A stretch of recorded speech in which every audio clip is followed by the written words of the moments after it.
Oi, tudo bem? Você sabe o que é herpes? Já deve ter ouvido falar que trata-se de uma doença, não é mesmo? Mas você sabia que ela é mais comum do que se imagina? Cerca de 90% da população mundial possui o vírus do herpes, mas somente 10% dela não consegue criar imunidade para adormecê-lo. Sem cura, a doença pode ser tratada e controlada. Veja agora os tipos, tratamentos e formas de evitar o contágio de cada uma delas. Bons estudos! Bom, falar a respeito do vírus HSV1, a herpes simplex tipo 1, também conhecida aí como a herpes labial, o famoso sapinho. 80% dos casos de herpes labial é contraído através do vírus HSV1, o herpes tipo 1. Hoje, a pessoa contaminada pelo vírus HSV1 apresenta bolhas na região dos lábios. Essas bolhas são bem dolorosas e elas podem vir a acarretar também dentro da boca, sendo assim atingindo a língua, o céu da boca, a gengiva e as paredes da bochecha.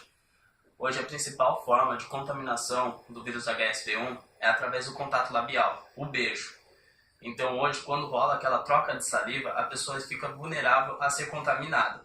E nem sempre a pessoa que já possui o vírus HSV1 vai ter essa bolha aparente nos lábios. Então, é sempre bom a gente ficar atento.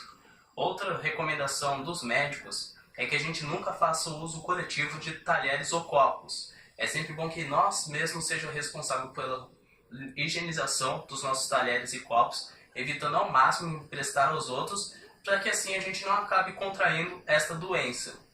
O vírus HSV1 hoje tem como principal sintoma, como eu disse, surgimento de bolha na região dos lábios, que pode vir a acarretar em feridas. Essas feridas tornam aftas ou úlceras na região interna da boca. Como eu disse, elas afetam diretamente o céu da boca, a língua, a gengiva e a parede da bochecha. Há também o surgimento de nódulos linfáticos na região da garganta, pequenos nódulos. E outro sintoma é que no primeiro estágio da doença, da contaminação, a pessoa infectada vem a sentir febres. Então, no primeiro estágio, ela sente um pouco de febre. Após acabar essa febre, pode vir a surgir essas bolhas na região da boca. Em outros casos também, essas pequenas bolhas podem acabar se espalhando pela face da pessoa e até mesmo atingindo o pescoço da pessoa. Sou Patrick Felisberto. Hoje iremos falar sobre a prevenção e tratamento da herpes tipo 1. A prevenção. Para aquelas pessoas que não possuem herpes do tipo 1, um dos melhores jeitos de se evitar o contágio seria não compartilhamento de objeto que contenha saliva. Por exemplo, aquele copo de bebida onde passa pela boca de várias pessoas. Ou outro caso assim muito comum entre as mulheres seria compartilhar batom, esses casos. E nessa situação você pode acabar contraindo o vírus da herpes, porque você não sabe se a pessoa vai ter ou não. Tipo, não fica na cara. No caso das pessoas que já sabem que tenha o herpes tipo 1, tendo uma alimentação, um corpo saudável, assim você manterá a imunidade alta, aonde dificultará a ação dos vírus. O tratamento da herpes.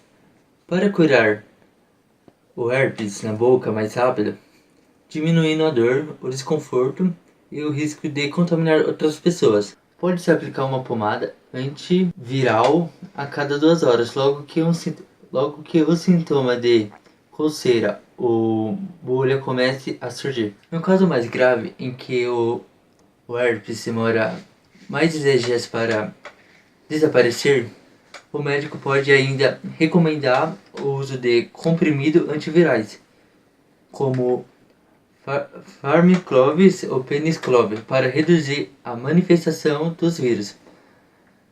No entanto, esses remédios são indicados para criança ou pessoa com sistema imune enfraquecido, enquanto orientado pelo médico. Vou falar agora sobre o tratamento caseiro.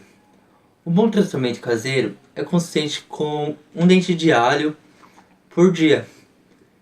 Esse cuidado deve ser começar logo nos primeiros dias.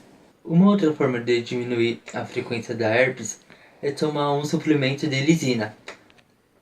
Em cápsula, basta tomar uma ou duas cápsulas de 500 gramas por dia durante 3 meses. Todos, eu irei falar sobre herpes genital ou herpes tipo 2, uma doença sexualmente transmissível causada pelo vírus tipo 2 chamado herpes simplex. Se caracteriza por meio de pequenas e dolorosas lesões na pele e mucosas localizadas nesta mesma região, que desaparecem espontaneamente cerca de uma semana após seu surgimento. Cerca de 80% das pessoas infectadas não apresentam sintomas, mas podem transmitir a doença. Além da transmissão por via sexual, inclusive em áreas anal e oral, bebês podem ser infectados no momento do parto por mães adoecidas. Contato direto com lesões ou objetos contaminados são outras formas de contágio. O período de incubação varia de 1 dia a 36 dias, aproximadamente. Ardor, coceira e formigamento podem ocorrer antes do surgimento das vesículas, que são lesões na pele, essencialmente bolhas de formato arredondado, contendo líquido em seu interior, que surgem agrupadas na pele. No homem, aparece mais frequentemente no prepúcio. Prepúcio é uma pequena dobra e membrana mucosa com 2 camadas que reveste a extremidade do pênis, e na mulher aparecem no grandes e pequenos lábios, clítoris e colo do útero.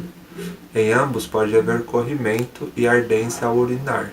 Em sua primeira manifestação, mal-estar, febre, dor de cabeça, dores musculares e articulares podem ser sentidos pelo paciente.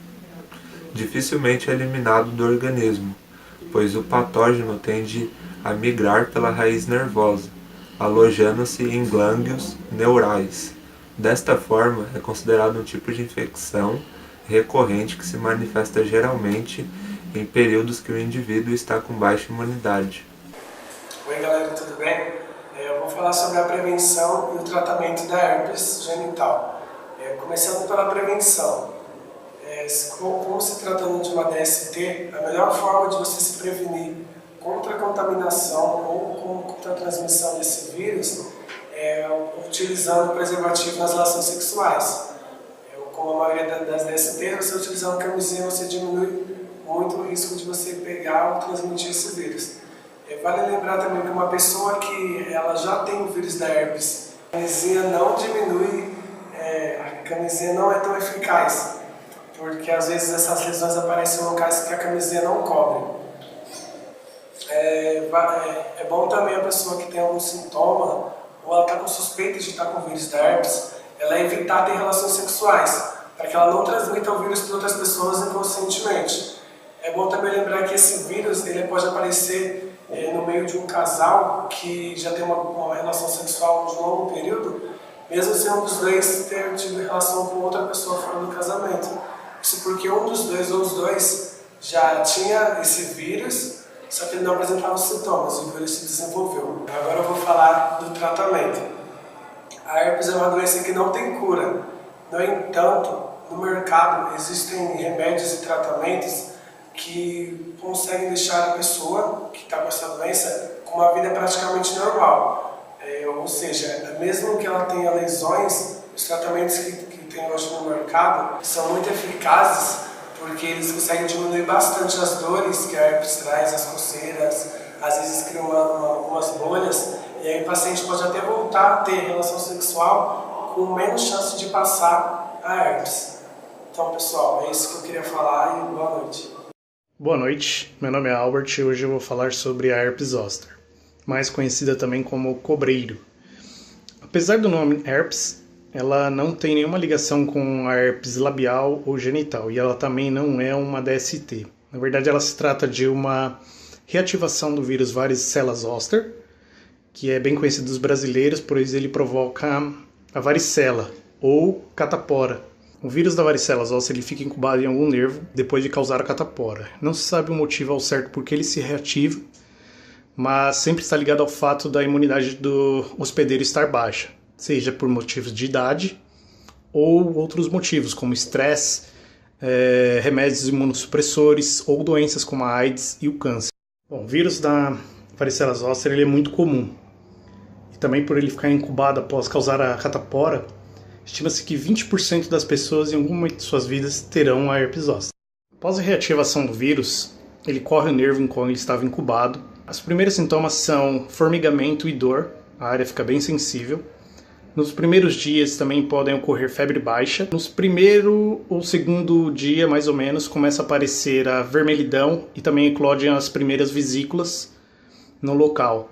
Elas podem ser discretas ou numerosas. No caso de numerosas, acabaria acontecendo a confluência, que seria juntar uma bolha na outra, formando uma ferida bem feia. Por causar uma infecção muito intensa no nervo, ela acaba gerando muita dor no hospedeiro. Isso é uma das características da herpes zoster. Após uns 7 dias, mais ou menos, a doença chega ao fim. Começa a formar crostas nas lesões e ela termina. Porém, ela volta a ficar incubada em algum nervo. E ela pode ter uma segunda reativação também. Mas isso não é muito comum. Somente 4% das pessoas têm uma segunda reativação.